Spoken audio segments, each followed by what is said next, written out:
trabajadores acerca de este permiso. ¿Funciona o no funciona? ¿Me lo aceptan o no? Y para que usted tenga mayor información, que no se quede con una sola duda, Sergio Cisneros nos tiene una entrevista importante, así que póngale mucha atención. Quiero agradecer la presencia aquí en el estudio del abogado laboralista José Moreno, especialista en derecho laboral, que haya aceptado venir aquí precisamente a esta entrevista. Abogado, muy buenas noches. Gracias, Sergio. Buenas noches. Lucero, buenas noches. Es un gusto estar aquí con ustedes. A tus órdenes. No sé ni por dónde empezar porque han caído un mar de preguntas que tienen que ver con los permisos o las incapacidades del tema COVID, que nos agarró por sorpresa en este arranque de año. ¿Qué es lo que más cuestionan al despacho que tú representas? Muy bien, sí, efectivamente es un despacho que manejamos asuntos laborales en el Estado y fuera incluso del Estado. Es un mar de inquietudes, sobre todo porque no hay precedentes, porque estamos viendo una realidad que no tiene precedentes y nos avasalla, ¿no? con las consecuencias que produce esta enfermedad. Y comento esto porque la realidad trastoca las reglas establecidas y las reglas que rigen a las instituciones de gobierno. No tengo ninguna duda. El documento oficial para acreditar una incapacidad o una enfermedad es el certificado que extiende el IMSS para el caso de los trabajadores que se rigen por el apartado A y el certificado que extiende el ISSSTE para los del apartado B o las instituciones de salud que rigen para otro tipo de organizaciones. Es decir, ¿tengo que hacer el trámite sí o sí? Sí, ¿verdad? Porque es el que ampara, al menos oficialmente, que padeces una enfermedad o que estás contagiado de COVID. Pero hacerlo en la realidad es bastante complicado porque la demanda para acreditar tu estado de contagio o para saber si estás o no es avasallante. O sea, no tiene la infraestructura el Estado para dar respuesta inmediata a un trabajador. ¿Qué se ha optado?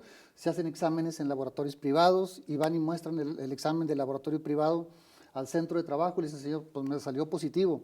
Pero hay muchos centros que hacen esos exámenes sin cuestionar su veracidad, por supuesto, pero son entidades privadas. Entonces, ¿cómo justifico con un documento privado ante el empresario, ante la empresa, que tengo COVID?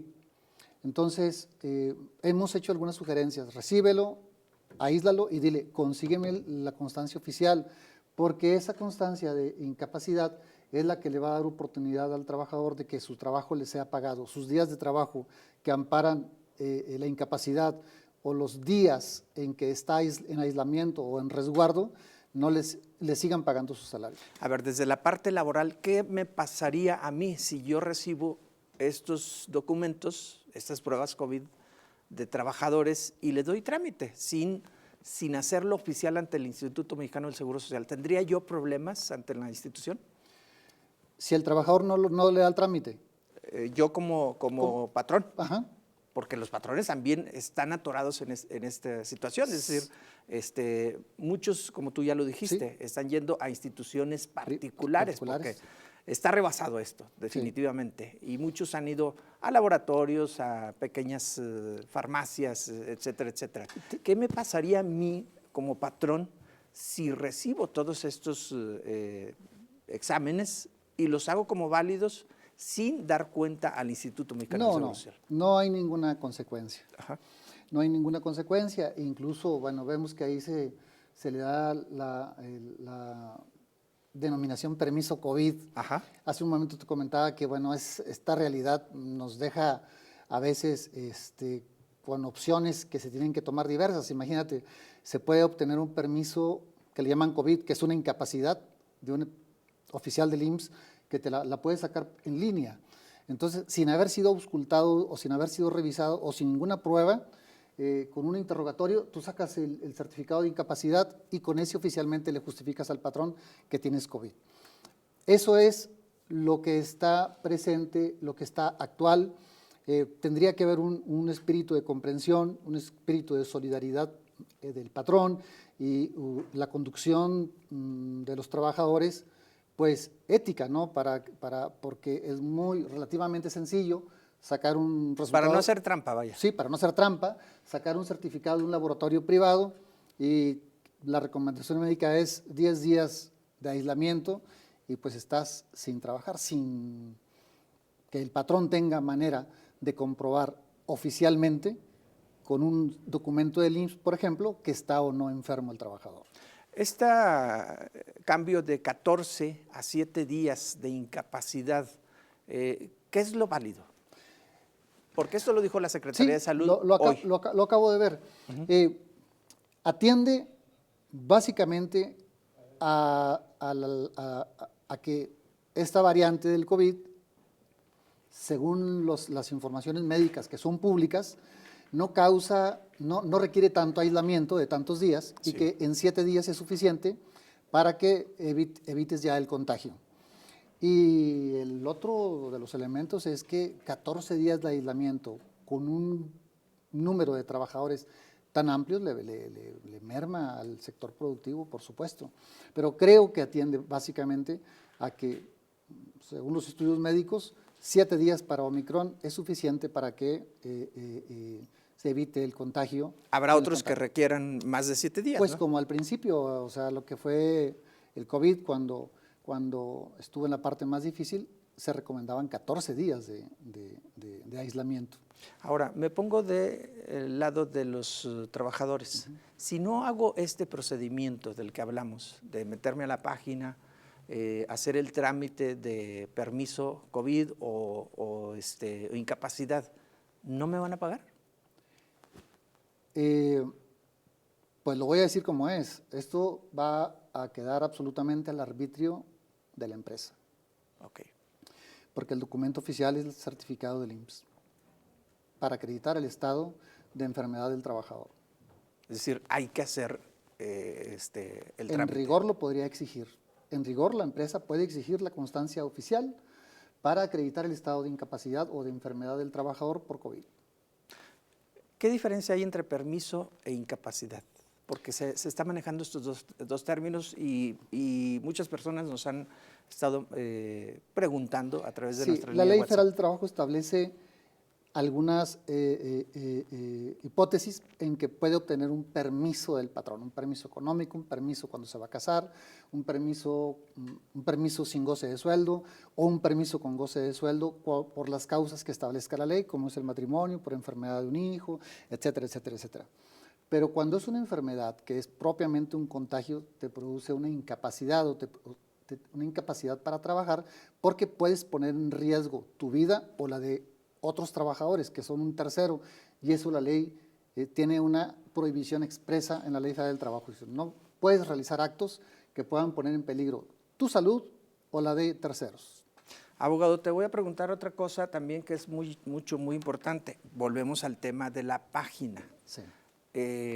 Documentamos hace algunos instantes que está completamente saturada. Es decir, no se puede navegar, no se puede hacer ningún trámite en estos momentos porque hay millones y millones de personas que quieren entrar a la página para sacar su incapacidad. Si no logro hacer el trámite, ¿cuál va a ser mi futuro? No hay una respuesta legal porque la responsabilidad no es ni del patrón ni del trabajador. Ajá.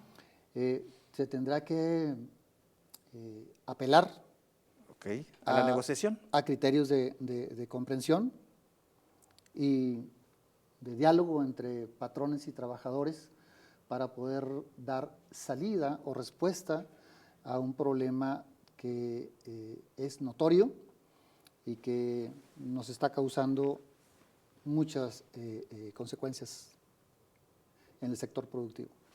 Esta es una pregunta muy importante que me gustaría que la contestaras. Hoy fui al ISSSTE y me dijeron que no había pruebas. Es decir, ¿cómo puedo yo comprobar un contagio?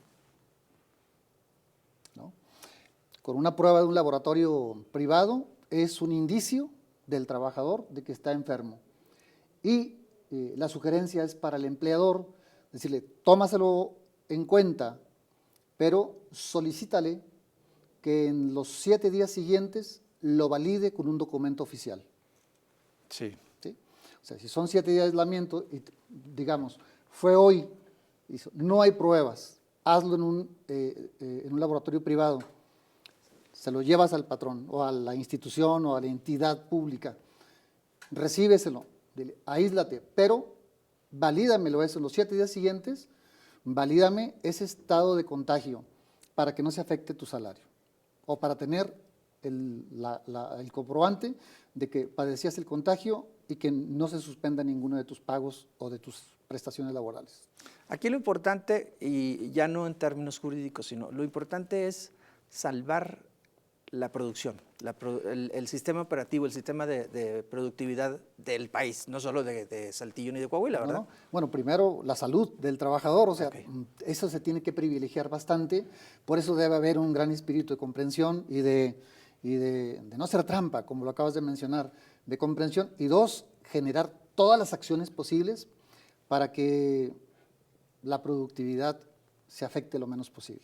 ¿Qué más te preguntan, patrones? Porque tú Sí. trabajas con Sí, patrones. presenta consecuencias distintas a la primera ocasión, porque en la época de la pandemia se hizo la distinción entre trabajadores vulnerables, los trabajadores que eran los que estaban mayores de 60 años, los que tenían hipertensión, los que tenían diabéticos o que tenían enfermedades cardíacas. Entonces, ¿qué hago con esos trabajadores? Si los tengo que tener. Entonces, por eso se llevó a cabo la reforma del teletrabajo, que le conocemos nosotros comúnmente como el outsourcing, ¿no? Así es. Entonces, se hicieron contratos de trabajo nuevos, no relaciones de trabajo, no, condiciones de trabajo nuevas en esa modalidad de trabajo de casa, ¿no? del home office. Ahora es una de las preguntas es muy compleja y no hay ahorita una respuesta específica y propia. Es, ¿dónde se contagió el trabajador? Ok. ¿Se contagió en el trabajo? Si es en el trabajo, es una incapacidad por riesgo de trabajo. ¿Y si es una fiesta? Es una enfermedad general. Y los pagos de la incapacidad son distintas, porque una incapacidad por riesgo de trabajo es el 100% y por una enfermedad es del 60 o 65%. Ese va a ser otro problema, No, o está siendo otro problema, ¿no? Ese puede ser potencialmente un gran problema y que no está tocado, no está puesto en la mesa ahí. Imagínate, por poner un ejemplo A ver. muy sencillo, que puede tener impactos tremendos para la empresa.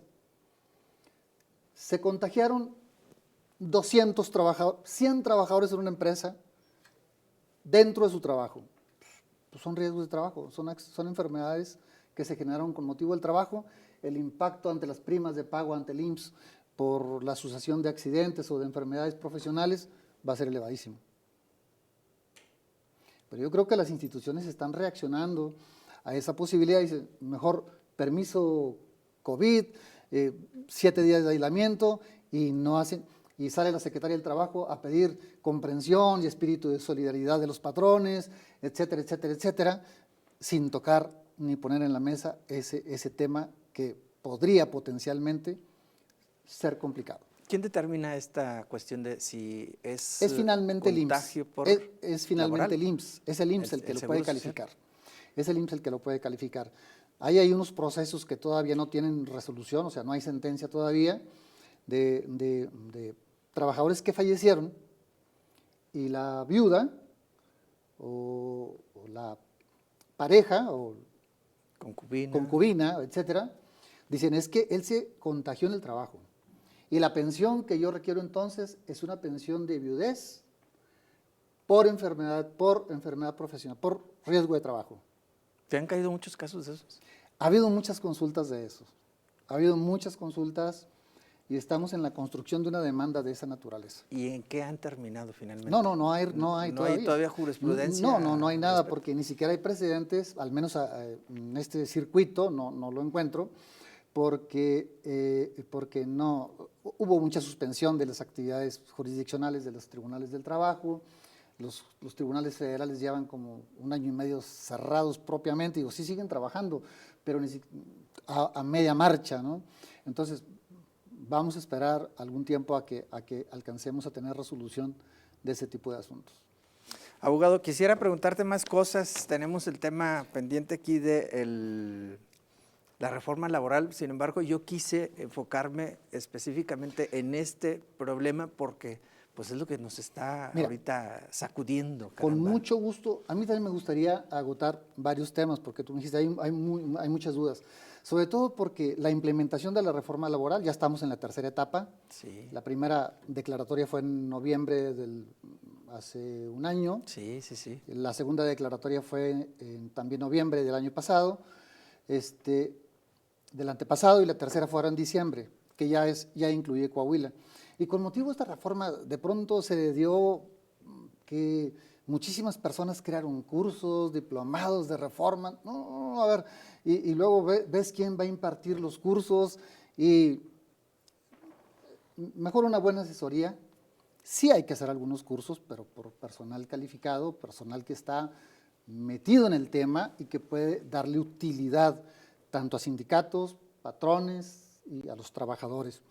Entonces, a mí me gustaría mucho tratar esos temas. Bueno, yo quiero comprometerte. Quiero anticipar uno. Sí. La legitimación de los contratos colectivos, porque incluso la Secretaría del Trabajo a nivel federal hizo unas declaraciones. Hay aproximadamente 580,000 contratos colectivos en el país. Sí. No va ni el 10% a esta fecha de legitimados. La legitimación es un proceso, que ya nos referiremos a él, para que los contratos colectivos tengan eficacia. Así es. Frente a terceros y entre sindicatos y patrones. Pero el plazo para que se legitimen concluye en mayo del próximo año. Pues a la vuelta de la esquina. Y va el 10% de 580,000 contratos colectivos. No vamos a alcanzar. Viene un serio problema. Puede potencialmente. Y la otra, Quiero, Sergio, un tema que también tendríamos que platicar aquí. De hecho, quiero hacer ese compromiso de que regreses la próxima pero lo semana. quiero dejar aquí. También se reformó la Ley Federal Burocrática, la del apartado B, la que rige las relaciones en el estado de Coahuila. En el nivel federal. Okay. La que rige a nivel federal, la que rige la relación laboral de los trabajadores con el gobierno o con los gobiernos. Así es. El gobierno federal o con los gobiernos. Y poco se ha difundido, pero se incluyó en la reforma de la Ley Federal Burocrática, que se llama Ley Federal para los Trabajadores al Servicio del Estado, Sí.